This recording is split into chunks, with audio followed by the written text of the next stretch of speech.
Alright guys, so sorry about that. We got a little kind of cut off a little bit. But ask what the question again. What challenges have you faced so far in growing the business or starting the business?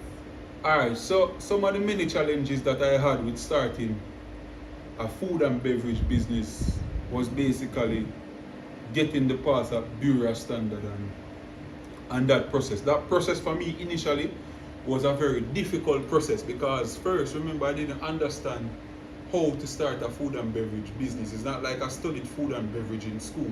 I mean, I studied business and engineering in school, so I didn't have like prior knowledge on how to move forward. So it was a little bit difficult for me. And because Roots Tonic is a very difficult product for you to basically pass a Bureau standard, so I remember failing quite a number of tests before I actually got everything right with Bureau standards. So that aspect of the business was very difficult for me, and this was basically in the initial stage. I had many other challenges, and some of these challenges are basically like getting in different locations. You know, it was a big problem for me to get in the locations because I remember approaching several different merchants, and basically they tell me that, oh, we don't want a Roots Tonic and we don't want this, we don't want that. So me did kind of feel demotivated at first because me I said, Johnny Star, look, spend up much money. We get investors to come in at the business and invest so much money in the business, and they look like say, yo, it not gonna make any sense because people had like a bad taste from like Zion and Baba Roots. Me not trying not no other product line, but me basically just share my experience. So they had like a bad taste from Zion and Baba Roots.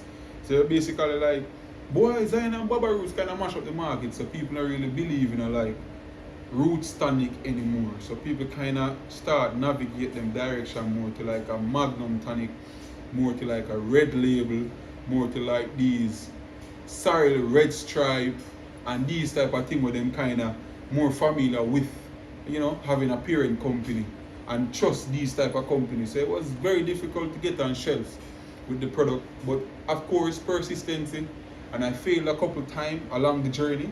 I failed a lot of time, and then I get to understand the business a little bit more, and then we started to pick up. Yeah, I mean, we're not there as yet, but we've definitely grown. You know what I mean? Would you say that going to the Bureau standards were they helpful in growing your business? What other things did you need to start your business? Alright, so Bureau standard, were they helpful? Of course, yeah, because they helped me to carry down the bacteria level in the product. You understand? So because basically I had to pass a microbiology test, and basically the microbiology test shows the amount of bacteria that is in the product. If you have too much bacteria in your product, it's going to be harmful for you to consume the product. So of course Bureau standard helped me, and they directed me in the right business aspect, how I can approach these places. You understand, with my Bureau standard certificate, which kind of create more confidence for the merchants. So they kind of believe that our company is more of a reputable company because we had the Bureau standard stamp with the microbiology and the alcoholic testing and so forth. So yeah, Bureau standard definitely help 5 Star to grow. Yeah. And you mentioned that you have a legal name now, FNF 5 Star Limited. Mm-hmm. How was it registering your company, in Jamaica? Alright, so what's the process like? Alright, so the process. Alright, so first I registered the company as a sole trader, and because I didn't understand what a sole trader was, and I didn't understand what a limited liability was initially, so I went to the company's office and I registered the company as a sole trader, and I thought that was it. Hey, me have business and everything. But then I started to do some extensive reading, and I realized that a sole trader is directly proportional to the person that registered. So it's like 5 Star Roots Wine would have been Owen Russell. So if anything should happen to 5 Star Roots Wine, it's almost like it's happening to Owen Russell. So I didn't really understand. And then of course, I did extensive reading, and then I realized that, I needed to have a limited liability Of course, I went to the company's office and I asked the necessary questions, and they basically guided me on how to get a limited liability. I mean, I had to spend money for that, but you know, you go in business with the intention to invest. You understand? Some business you have short-term return, and some business you have long-term return. So, yeah. Okay. And how do you stay motivated during these tough times in this journey? Because you mentioned that you had down times and you visit companies and they weren't outrightly willing to take your product on. How do you stay motivated?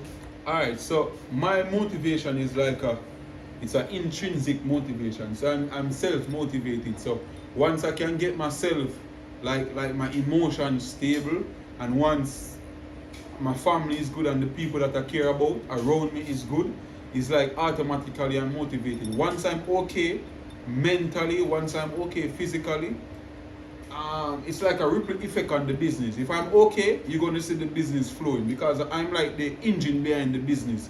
So my motivation comes from my family, comes from my friend, because basically I'm not helping myself. I have people that actually depend on me. You understand? I have people that works with me. I mean, they probably don't work with me every single day, but I have people that depends on me, and as a result of that, it kind of gives me the driving force to go out there to try and make a change. And of course, I'm not really driven by money. I'm mainly driven by like change. You know, a lot of people running away from Jamaica and they think that Jamaica don't have opportunity, but I'm here to basically show them that you can start from nothing and become something, you understand? To help kind of boost your own economy. So I'm motivated and driven by these forces, these elements. And can you share a specific success or learning experience from your journey so far? Alright, so learning experience, Share a specific success. alright, so a specific success. I would say the biggest and most memorable success that I have so far in the business world was when I got into the first gas station, and this location was Macville Total, and this is at the foot of Red Hills. I remember going to this gentleman. His name was Mr. Parra, and God bless him. God bless him. I respect you so much, Mr. Parra.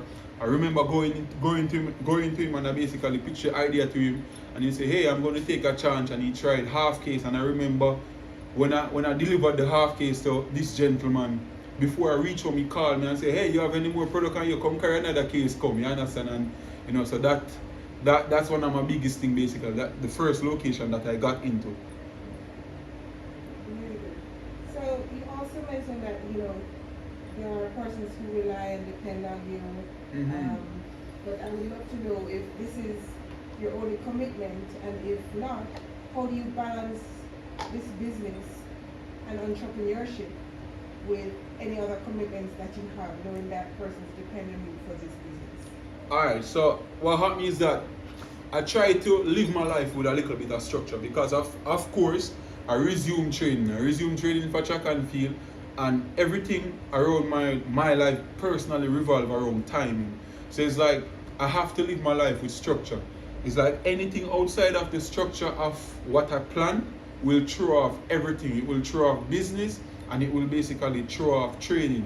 So first, everybody that is around me respect my time and understand that I do more than one thing.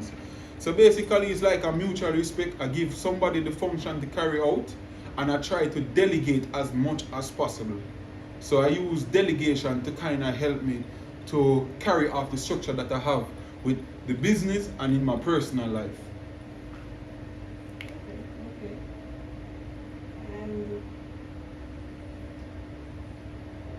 have you sought mentorship from anyone? And if so, how has it impacted your business? Who have you looked to for guidance? Is there anyone in particular, or you've just done a lot of research? Alright, so it's a bit of both. So I've done a lot of research because I'm a reader.